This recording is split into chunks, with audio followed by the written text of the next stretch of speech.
बिस्मिल्लाहिर्रहमानिर्रहीम। अस्सलाम वालेकुम बेटा। लास्ट लेक्चर हमने ज्योमेट्रिकल आइसोमेरिज्म को स्टार्ट किया था और उसमें हमने उसकी कंडीशंस को डिस्कस किया था कि जो ज्योमेट्रिकल आइसोमेरिज्म कौन से कंपाउंड्स हैं, कौन से स्टीरियो आइसोमर्स हैं वो शो करेंगे। उसके लिए दोबारा से फिर देखें, यही टॉपिक है, इतना हिस्सा वो पुराना ही है कि ऐसे स्टीरियो आइसोमर्स की टाइप जिसमें कन्फिगरेशनल आइसोमर्स हमने पढ़े थे। कन्फिगरेशनल टाइप की एक टाइप है ज्योमेट्रिकल आइसोमेरिज्म जिसमें क्या चीज़ होती है, same molecular formula, same structure formula, same sequence of bonded atoms, connectivity भी सेम होती है।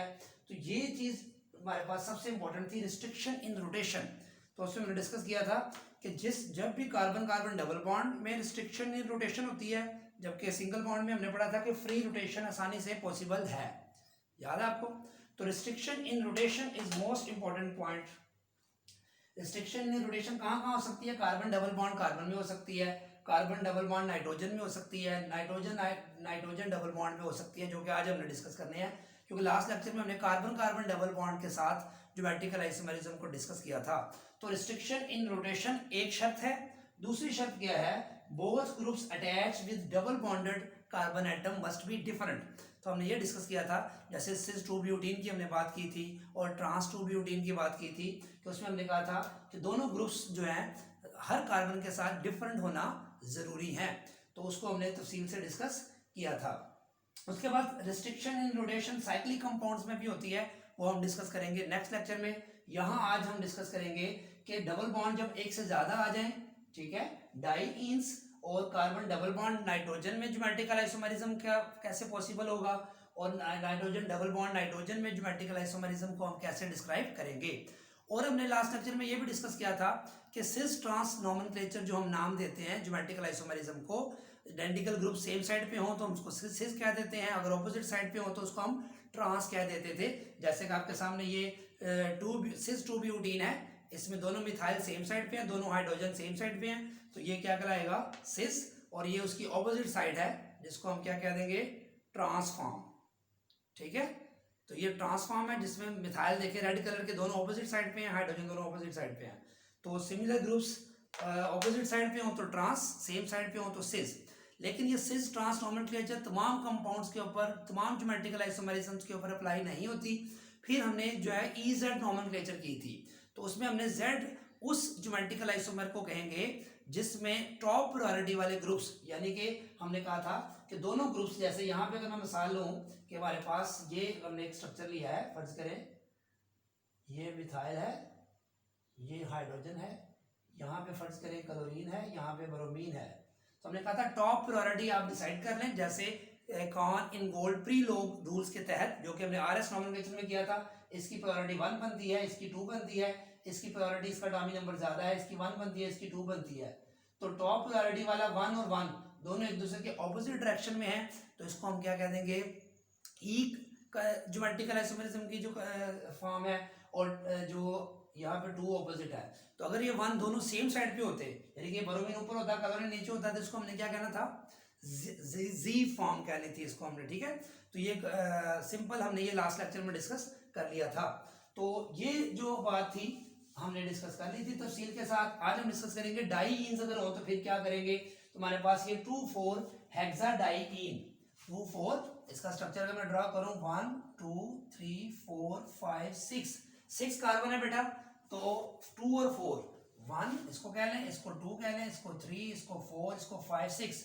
2 पे डबल बॉन्ड है और 4 पे डबल बॉन्ड है, 2 और 4 पोजीशन पे डबल बॉन्ड है। इस स्ट्रक्चर को अगर मैं यहाँ पे इसके 3 हाइड्रोजन है वो लगाऊं, यहाँ पे एक हाइड्रोजन है, यहाँ पे एक हाइड्रोजन है, यहाँ पे एक हाइड्रोजन है, यहाँ पे एक हाइड्रोजन है, यहाँ पे 3 हाइड्रोजन है, तो इसको अगर हम ज्योमेट्रिकल आइसोमेरिज्म की फॉर्म में लिखना चाहें तो इसका ये सिंपलेस्ट वर्जन है। जैसे बेंजीन का ऑपर स्ट्रक्चर आप लिखते हैं, और एक तरीका है कि उसको शॉर्ट वर्जन में आप ऐसे लिख देते हैं। इसका साइक्लोप्रोपेन ये होता है एक्चुअली CH2 CH2 CH2, ये साइक्लोप्रोपेन है, लेकिन उसका शॉर्ट वर्जन ये लिखते हैं। सेम इसी तरह इस स्ट्रक्चर को शॉर्ट वर्जन में यहाँ पे ऐसा लिखा जा सकता है, ये CH3 ये कार्बन है, उसके बाद ये CH double bond CH double bond है, H हम लिखते नहीं है। देखिए बेंजीन में भी H कहाँ लिखा हमने? ये साइक्लोप्रोपेन का स्ट्रक्चर ड्रॉ किया, यहाँ पे हमने हाइड्रोजन लिखिए, अंडरस्टूड है इस कार्बन के साथ 2 हाइड्रोजन है, इसके साथ 1 हाइड्रोजन है। सेम इस तरह यहाँ पे भी ये जो CH है ये हाइड्रोजन इसके साथ है, जिसको हमने मेंशन नहीं किया, फर्स्ट करें ये हाइड्रोजन में ऐसे मेंशन कर देता हूँ, ये सबसे नीचे वैसे देखें लिखा हुआ मैंने, हाइड्रोजन को ओपन करके लिखा हुआ है। बहरहाल फिर ये डबल बॉन्ड आ गया CH, फिर ये बॉन्ड नीचे की तरफ शो किया CH, ये वाला आ जाएगा, फिर डबल बॉन्ड, फिर ये CH और ये CH3। इस स्ट्रक्चर को आपने बताना है, इसमें डबल बॉन्ड देखें 1, इस कार्बन को मैं कहूँ 1, ये 2, ये 3, ये 4, 5, 6, तो ये देखिए 2 पे डबल बॉन्ड है, 4 पे है, तो ये क्या कहलाएगा 2,4 हेक्साडाइइन। अब इस कार्बन को अगर आप देखें 2 और 3 वाली को, तो इसमें एक तो ये मिथाइल है नीचे की तरफ, इसके ऊपर की तरफ क्या है हाइड्रोजन, इस कार्बन के साथ जो है वो एक हाइड्रोजन ऊपर की तरफ है, और इस तरफ ये कार्बन है। तो देखिए इस डबल बॉन्ड के इस तरफ भी कार्बन है, इस तरफ भी कार्बन है, और उस तरफ हाइड्रोजन हाइड्रोजन दोनों सेम साइड पे हैं, सेम साइड पे हैं, तो ये कौन सी फॉर्म होगी, सिस फॉर्म होगी, इसको Z भी कहेंगे क्योंकि कार्बन का प्रायोरिटी ज्यादा है, इधर भी कार्बन की प्रायोरिटी ज्यादा होगी, तो सिस भी होगी और ये Z भी होगी। सेम इस तरह इस डबल बॉन्डेड कार्बन को देखें तो इसकी एक साइड पे मिथाइल है और इसका मैं नीचे हाइड्रोजन लिखूं तो यहाँ हाइड्रोजन आएगा, इसका भी नीचे हाइड्रोजन आएगा, तो हाइड्रोजन दोनों सेम साइड पे, इस डबल बॉन्डेड कार्बन के क्रॉस ये मिथाइल है और ये कार्बन, तो वो दोनों सेम साइड पे हैं, इधर दोनों सेम साइड पे हाइड्रोजन है, तो ये भी सिस और ये भी सिस, यानी 2 वाली कार्बन भी सिस होगी और 4 वाली और 5 वाली जो कार्बन के दरमियान डबल बॉन्ड है वो भी सिस जो होगा या Z कॉन्फ़िगरेशन इसकी होगी। इसी तरह बेटा इसी 2,4 हेक्साडाइइन को एक और तरह हम लिख सकते हैं, ये वाला पोर्शन हमने बेटा सेम वैसे ही बनाया है, लेकिन यहाँ ऊपर जाने की बजाय हमने नीचे ले आए मिथाइल को, क्योंकि आपको पता है ज्योमेट्रिकल आइसोमेरिज्म या स्टीरियो आइसोमर्स हम किस वजह से ड्रॉ करते हैं, इनमें कनेक्टिविटी भी क्या होती है सेम, इनमें जो सीक्वेंस ऑफ बॉन्ड्स भी क्या होता है सेम, सिर्फ स्पेस में ग्रुप्स की पोजीशन को ही हम चेंज करते हैं। जैसे कि आपने देखा था ये मिथाइल सिर्फ नीचे ले आए तो चेंज हो गया, यहाँ भी देखिए ये मिथाइल ऊपर की तरफ है, ये CH3 इसको नीचे की तरफ लिख दें, अब क्या होगा ये वाले डबल बॉन्डेड कार्बन में ये मिथाइल नीचे और ये हाइड्रोजन ऊपर की तरफ है, इधर भी एक हाइड्रोजन ऊपर की तरफ है, मैं लिख भी अंडरस्टूड है, तो मिथाइल नीचे ये कार्बन नीचे, तो कार्बन और मिथाइल दोनों सेम साइड पे तो सिस, हाइड्रोजन ऊपर सेम साइड पे तो सिस, तो पहली कार्बन तो ये वाली फिर सिस ही होगी जैसे ऊपर है, लेकिन यहां हमने क्या किया इस मिथाइल को नीचे ले आए हैं, इस मिथाइल को जब नीचे लेके आए हैं अब इसकी जो है यहाँ हाइड्रोजन होगी एक और एक हाइड्रोजन यहाँ होगी, तो ये हाइड्रोजन दोनों एक दूसरे के क्या है ऑपोजिट आ रही हैं, और ये मिथाइल वाला ये जो कार्बन है इस कार्बन से ऑपोजिट साइड पे आ रहा है, इसका मतलब ये क्या होगा सिस होगा, ट्रांस होगा, तो ये ट्रांस होगा और साथ इसको E भी कहेंगे क्योंकि इसमें प्रायोरिटी के हिसाब से भी डिसाइड करें तो ये E बनेगा। इसी तरह इसी चीज को अब दोबारा कैसे लिखा है कि पहले वाली जो सिस थी इस मिथाइल को भी हमने ऊपर की तरफ लिख दिया है, देखिए ऊपर की तरफ आ गया, ये सीढ़ी सी बन गई आप देख सकते हैं, तो स्ट्रक्चर सेम है 2,4 हेक्साडाइइन 2,4 हेक्साडाइइन 2,4 हेक्साडाइइन, ये स्पेस में उसकी अरेंजमेंट को हम सिर्फ चेंज कर रहे हैं जिससे उसकी जो है वो कॉन्फ़िगरेशन चेंज हो रही है। देखिए अब इस डबल बॉन्डेड कार्बन के ये मिथाइल ऊपर की तरफ है और हाइड्रोजन नीचे की तरफ, इसका कार्बन नीचे की तरफ है और इधर हाइड्रोजन ऊपर की तरफ आएगा जो इसके साथ है, सेम इस तरह इसका हाइड्रोजन नीचे की तरफ, इसका हाइड्रोजन ऊपर की तरफ, तो ये दोनों भी ऑपोजिट हैं, तो ये ट्रांस और ये भी हाइड्रोजन और हाइड्रोजन, ये कार्बन और कार्बन ऑपोजिट है, तो ये भी क्या होगा ट्रांस, तो ये E और ये भी E, तो दोनों E होंगे, तो ये 2,4 हेक्साडाइइन को ज्योमेट्रिकल आइसोमेरिज्म हमने जो ड्रॉ किए हैं वो ZZ ZE और EZ, तो ये पॉसिबल स्ट्रक्चर बनाए हैं। अब इसको मैंने यहाँ पे नीचे ज़्यादा भी लिख दिया है, वही चीज इसी को मैंने दोबारा लिखा है CH3 ये वाला मैंने ओपन कर दिया है, ये C ये वाला, ये साथ हाइड्रोजन लिख दिया है, फिर ये चेंज इधर आ गई डबल बॉन्ड, ये कार्बन के साथ हाइड्रोजन ऊपर लिख दिया है, ये नीचे आ गया कार्बन, ये C डबल बॉन्ड C, फिर ये हाइड्रोजन ऊपर वाला ये वाला आ गया, फिर ये CH3 ये जो कार्बन का कॉर्नर है इसका मतलब CH3 है, इसके साथ जो हाइड्रोजन है ये लिख दिया है, तो देखिए ये देखिए मिथाइल और कार्बन ऑपोजिट, ये हाइड्रोजन हाइड्रोजन ऑपोजिट, मिथाइल और ये कार्बन ऑपोजिट, ये हाइड्रोजन और हाइड्रोजन ऑपोजिट, तो ये क्या बनेगा E जो है वो स्ट्रक्चर बनेगा। तो ये देखें इसको, इससे आप देख के अंदाजा लगा सकते हैं हमने कैसे ड्रॉ किए हैं। अब हम बात करेंगे 2,4 हेप्टाडाइइन, 2,4 हेप्टाडाइइन के स्ट्रक्चर कैसे ड्रॉ करेंगे। अब देखें इसकी नंबरिंग अगर आप कर लें, ये सेम यही है, जहां पे एक और मिथाइल लगा देना बस आपने, और कुछ भी नहीं करना, ठीक है। तो यहाँ पे देखें यहाँ तक था ना ये वाला स्ट्रक्चर, सिर्फ यहाँ पे मिथाइल एक और, जितना टर्न लेते जाएंगे, जैसे अगर मैं लिखूं ये हमारे पास क्या है आप देख सकते हैं, बल्कि यहां देखें आप साइड पे, ये हमारे पास है 1,3-ब्यूटाडाइइन, इसको हम लिख सकते हैं ऐसे, ये 1,3-ब्यूटाडाइइन, ये शॉर्टकट है। अगर पेंटाडाइइन होता तो यहाँ पे कार्बन एक और बढ़ाते, हेक्सा होता तो एक और बढ़ाते, तो जितने टर्न हम लेते रहते हैं उतने कार्बन, हर कॉर्नर एक कार्बन काउंट होगा, तो ये कॉर्नर यहाँ तक था, यहाँ पे हेक्सा के हेप्टा के लिए कार्बन आगे हमने बढ़ा दिया है, ठीक है। अब इस कार्बन को आप देखें, 7वां कार्बन है ये, तो ये 2 कार्बन है, इसकी नंबरिंग कर लें अगर हम 1 2 3 4 5 और ये 6 आप देख सकते हैं। अब 2 और 3 पे देखिए ये सेम साइड है, सेम साइड सेम ऐसे ही बना हुआ है, ये मिथाइल नीचे, ये कार्बन नीचे, इसके ऊपर अगर हाइड्रोजन लगाऊं तो वो ऊपर और इधर हाइड्रोजन ऊपर आएगा, तो इस सीज बनेगा, जेड भी बनेगा। इस पे आ जाए तो इस कार्बन के साथ ये ऊपर की तरफ कार्बन, ये भी कार्बन ऊपर की तरफ, तो हाइड्रोजन दोनों नीचे की तरफ आएंगे। मैं जगह कम है, आप देख सकते हैं हाइड्रोजन यहाँ पे नीचे आएंगे, ठीक है, दोनों, जैसे यहाँ पे दोनों हाइड्रोजन नीचे आए थे, सेम ये पैटर्न है। तो ये सिस सिस सिस सिस जेड जेड, इसका मतलब ये हुआ सेकंड कार्बन पे भी सिस है, सेकंड थर्ड और 4 5 भी सिस कॉम्बिनेशन के साथ ये ज्योमेट्रिकल आइसोमर बनाएंगे। अब क्या किया है, सिर्फ क्या किया है, ये जो ऊपर लेके जाने के बजाय मैं नीचे ले आया हूँ, ये नीचे ले आए बस, ठीक है, जैसे यहाँ पे नीचे लेके आए थे, सेम इसी के पैटर्न में चल रहे हैं। लेकिन यहाँ पे यहाँ रुक गया था, यहाँ आगे और आगे ले गए क्योंकि इसमें कार्बन एक ज्यादा है। अब बताएं, ये वाला तो फिर वही चीज है, दोनों सेम साइड पे, हाइड्रोजन ऊपर आएगा एक, इसका हाइड्रोजन एक ऊपर आएगा सेम साइड पे, इसका देखें एक हाइड्रोजन नीचे है और एक हाइड्रोजन यहाँ ऊपर आएगा, तो ये ट्रांस हो गया। तो ये दूसरी कार्बन पे Z है और चौथी और 5वीं के दरमियान 4E यानी कि कॉन्फ़िगरेशन ये शो करेगा, ठीक हो गया। इसी तरह फिर क्या किया है, अब पहले वाले को भी जैसे यहाँ ऊपर कर दिया तो ऊपर की तरफ यहाँ, ताकि ये भी ट्रांस बन जाए, तो ये ऊपर की तरफ शो कर दिया है। जब इसको ऊपर शो करेंगे तो फिर दोबारा इसका हाइड्रोजन बेटा नीचे आएगा, इसका हाइड्रोजन ऊपर, इसका हाइड्रोजन नीचे और इसका हाइड्रोजन ऊपर, तो ये भी E ट्रांस, ये भी E ट्रांस, तो दोनों E कॉन्फ़िगरेशन शो करेंगे। उसके बाद आ जाए ये दोबारा, अब इसको ऊपर ही आने दिया है और इसको भी ऊपर कर दिया है, देखें जरा क्या बनेगा। अब ये ऊपर की तरफ है तो इसका हाइड्रोजन यहाँ पे आएगा ऊपर की तरफ और इधर हाइड्रोजन होगा नीचे की तरफ, तो ये क्या हुआ, सेकंड कार्बन पे E 2E हो जाएगा। इसका ये भी ऊपर है और ये भी ऊपर, हाइड्रोजन दोनों नीचे आ जाएंगे इस तरह, तो ये 2E 4Z। तो ये 4 वाला जो है Z क्यों हुआ, क्योंकि दोनों सिस हैं, दोनों हाइड्रोजन सेम साइड पे, दोनों कार्बन सेम साइड पे। तो ये बड़ा सिंपल स्ट्रक्चर्स थे जो आपने प्रैक्टिस करनी है, तो आप आसानी से इंशाल्लाह इसको कंप्लीट कर लेंगे। एक स्ट्रक्चर ड्रॉ करें, उसके बाद उसको आप चेंज करते जाएं उसकी पोजीशन, तो वो स्पेस में चेंज होती जाएगी। अब हम बात करेंगे कि कार्बन डबल बॉन्डेड नाइट्रोजन अगर हो तो उसमें हम नाम कैसे लिख सकते हैं। तो उसके लिए आप देख सकते हैं बेटा कि ये आपके सामने ये ऑक्साइम है, ऑक्साइम कैसे बनता है ये आप स्ट्रक्चर देख सकते हैं कि आपने एल्डिहाइड कीटोन्स का चैप्टर देखा था। एल्डिहाइड और कीटोन्स जब हाइड्रोक्सिल अमाइन से रिएक्ट करते हैं, अगर यहाँ पे मैं बनाऊं स्ट्रक्चर, यहाँ पे नीचे देख सकते हैं, ये हमारे पास कोई एसिड एल्डिहाइड है बेटा, इसको हम हाइड्रोक्सिल अमाइन का मैं H2NOH हाइड्रोक्सिल अमाइन है, यहाँ से ये एल्डिहाइड कीटोन में हमने पढ़ा था जो एल्डिहाइड कीटोन का reaction ammonia and it's derivatives में, तो ये H2O बन जाएगा और ये CH3C direct double bond N और साथ OH, इसको हम बोलते हैं ऑक्साइम, क्योंकि ये एल्डिहाइड से बना है इसको बोलते हैं एल्डोक्साइम, अगर कीटोन से बने तो उसको कहते हैं कीटोक्साइम। अब जब इस तरह की स्ट्रक्चर आ जाते हैं तो आपने देखा था कि ज्योमेट्रिकल आइसोमेरिज्म की पहली शर्त क्या थी, रिस्ट्रिक्शन इन रोटेशन।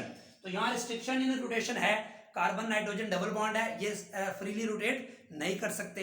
दूसरी बात हमने पढ़ी थी कि both groups attach to each carbon atom या नाइट्रोजन एटम अगर है तो उसके साथ डिफरेंट होने चाहिए। अब सवाल बैठे ये क्वेश्चन मेरे में आता है, यहाँ तो दोनों ग्रुप डिफरेंट हैं लेकिन यहाँ तो सिर्फ OH है, यहाँ तो कुछ भी नहीं है, लेकिन यहाँ पे आप देखें कि लोन पेयर है, तो इस लोन पेयर को हम एक एटम या ग्रुप की तरह कंसिडर करेंगे। तो मतलब यहाँ पे अब आपने थोड़ा सा चेंज करना है कि एक शर्त यह थी कि रिस्ट्रिक्शन इन रोटेशन होनी चाहिए, दूसरी शर्त यह है unequal distribution of electron density होनी चाहिए। यहाँ इलेक्ट्रॉन डेंसिटी कुछ और तरह है, यहाँ इलेक्ट्रॉन डेंसिटी कुछ और तरह है, बेशक लोन पेयर है, तो ये अनइक्वल डिस्ट्रीब्यूशन है इलेक्ट्रॉन डेंसिटी की, तो इसको भी हम एक ग्रुप की तरह कंसिडर करेंगे। तो याद रखें ये बात, आपने एक बात कि यहाँ पे ग्रुप की तरह आएगा। उसके बाद जब इस तरह के स्ट्रक्चर आ जाए जिसमें NOH ऑक्साइम्स वगैरह आ जाए तो आपने बेटा कैसे याद रखना है, इसमें नॉमेनक्लेचर हम रखेंगे सिन और एंटी, सिन और एंटी, यानी कि OH जिस साइड पे है हाइड्रोजन भी अगर उसी साइड पे है तो उसको हम कहेंगे सिन एल्ड ऑक्साइम। क्या बोलेंगे, सिन एल्ड ऑक्साइम। और अगर ये OH और हाइड्रोजन ऑपोजिट डायरेक्शन में आ जाए, क्रॉस टू ईच अदर आ जाए, जैसे वहां E था या ट्रांस था, तो इसको बोलेंगे एंटी एल्डोक्साइम। सिंपल, बहुत ही आसान है, 2-3 ही है, इतना मुश्किल वाली बात नहीं है। अगर OH और हाइड्रोजन सेम साइड पे आ जाए तो उसको बोलेंगे सिन, सिंपल सिन ऑक्साइम भी कह सकते हैं आप, और इसको एंटी ऑक्साइम भी कह सकते हैं। इसका अंडरस्टूड मतलब होगा कि OH और H ऑपोजिट साइड पे हैं, क्योंकि ये एंजाइम्स के ऊपर लिमिटेड है इसके लिए, ठीक है। इसके बाद अगर मिथाइल की जगह या फिनाइल आ जाए तो यहाँ पे फिर ये वही बात, ये एग्जांपल एक और दी है ये भी ऑक्साइम, तो ये क्या होगा सिन एल्ड ऑक्साइम, और ये क्या हो जाएगा एंटी एल्ड ऑक्साइम। तो मतलब सेम वही है, सिर्फ मिसाल एक बढ़ा दिया, मिथाइल की जगह फिनाइल यूज कर लिया है, ठीक हो गया। अब एल्डिहाइड की जगह बेटा कीटोन अगर यूज कर ले हम, तो यहाँ पे देखें इथाइल ले लेंगे मिथाइल, अगर दोनों मिथाइल ले लेते तो दोनों ग्रुप सेम हो जाते, इसलिए हम उसको नहीं करेंगे, डिफरेंट होने जरूरी है। तो ये मिथाइल है और ये इथाइल। अब यहाँ पे कैसे इसको याद रखेंगे, क्योंकि यहाँ पे हाइड्रोजन तो है नहीं, अगर हाइड्रोजन होता तो हम क्या करते, हाइड्रोजन जब था तो हमने कहा था कि दोनों हाइड्रोजन और OH एक साइड पे होंगे तो उसको क्या कह देंगे हम, जो सिन, और ऑपोजिट साइड पे होंगे तो एंटी। तो यहाँ पे आपने बेटा देखें इस OH की पोजीशन के पैरेलल क्या है, मिथाइल, यानी कि OH की सेम साइड पे मिथाइल है, तो आप लिखेंगे सिन, सिन का मतलब सेम साइड, OH की सेम साइड पे क्या है मिथाइल, यानी कि OH के साथ अगर यहाँ मिथाइल है तो यहाँ पे सिन मिथाइल लिख देंगे, और आगे लिख देंगे ये वाला ग्रुप इथाइल, आगे ऑक्साइम कीटोक्साइम। बात दोबारा समझे कि OH के साथ यहाँ मिथाइल होगा तो आप लिखेंगे सिन मिथाइल, बाकी हिस्से का नाम यहाँ जो होगा इथाइल, आगे कीटोक्साइम। अगर फर्ज करो बेटा यहाँ पे क्या होता कि आप ये इथाइल नीचे कर लें, मिथाइल ऊपर कर लें, फिर क्या होगा, तो फिर नाम देखिए दूसरा तरीका इसका क्या है, एंटी इथाइल लिख लें आप, कि OH के एंटी क्या है इथाइल, तो एंटी इथाइल का मतलब इथाइल ऑपोजिट है, किसके ऑपोजिट है OH के, ठीक है। तो फिर मिथाइल कीटोक्साइम, मतलब क्या लिखेंगे बेटा कि जो ग्रुप OH की तरफ होगा, जो ग्रुप OH की तरफ होगा, ठीक है, उसको सिन लिखेंगे तो आप उसके साथ लिखेंगे, एंटी लिखेंगे तो फिर एंटी में ये वाला ग्रुप लिखेंगे जो उसके ऑपोजिट होगा। फॉर एग्जांपल यहां पे मैं लिख देता हूं मिथाइल ऊपर लिख देता हूं, और मैं यहाँ पे N, ये लोन पेयर और ये OH, और यहाँ पे इथाइल लिख देता हूं। अब बताएं क्या होगा, अब OH के सिन में कौन सा है इथाइल, तो लिखेंगे सिन इथाइल, सिन यानी कि OH की सेम साइड पे सिन पोजीशन पे इथाइल लगा हुआ है, और मिथाइल फिर बाद में वैसे लिख देंगे, अंडरस्टूड है कि वो ऑपोजिट आएगा, आगे कीट ऑक्साइम। इसी का ऑपोजिट लिखना हो तो क्या लिखेंगे, अब एंटी पोजीशन पे मिथाइल है तो क्या लिखेंगे एंटी मिथाइल और इथाइल कीट ऑक्साइम। जब आपने एंटी मिथाइल लिख दिया इसका मतलब इसके एंटी पे मिथाइल है, तो इथाइल इसका मतलब उसके साथ है। जब आपने लिखा सिन मिथाइल, इसका मतलब OH के सिन पोजीशन पे मिथाइल है, इथाइल ऑटोमेटिकली ऑपोजिट है। या एंटी पे आपने इथाइल लिख दिया, इसका मतलब सिन पे ऑटोमेटिकली मिथाइल है, वो लिखने की जरूरत नहीं है, जब एक के साथ आप लिखना है। अगर आपने सिन मिथाइल लिख दिया तो इथाइल को एज इट इज लिखेंगे, अंडरस्टूड है, सिन पे मिथाइल है और इथाइल उसके एंटी है, लेकिन एंटी दोबारा लिखेंगे नहीं। इस तरह अगर आपने एंटी इथाइल लिख दिया है तो अंडरस्टूड है एंटी पे इथाइल है और उसके सिन पोजीशन पे मिथाइल लिखा हुआ है, लेकिन सिन बात दोबारा लिखेंगे नहीं, एक ही दफा लिखेंगे। ये बात क्लियर हो गई है। सिन के साथ करना है तो यहां जो होगा वो लिख के दूसरे का नाम एज इट इज, आगे ऑक्साइम आ जाएगा। और अगर आपने एंटी के साथ करना है तो यहां जो एंटी पे जो ग्रुप है उसका नाम लिख के एंटी इथाइल और ये मिथाइल एज इट इज, आगे कीटो ऑक्साइम। तो ये बेटा आपने याद रख लेना है, इसका नाम हम कैसे याद रख सकते हैं। उसके बाद आप देख सकते हैं कि अब आपके पास एक और एग्जांपल आ गई जिसमें नाइट्रोजन डबल बॉन्ड नाइट्रोजन आ जाए, तो फिर उसको नाम कैसे देंगे, तो ये नाइट्रोजन डबल बॉन्ड नाइट्रोजन को हम कहते हैं एजो कंपाउंड्स। तो यहाँ पे फिनाइल ग्रुप है, ये भी फिनाइल ग्रुप है, ये दो लोन पेयर्स हैं, तो ये बात बात ये शो नहीं किए होते, ऐसे लिखा होता है N डबल बॉन्ड N और ये फिनाइल, बुक्स में देखेंगे ना आप तो ऐसे लिखा होगा।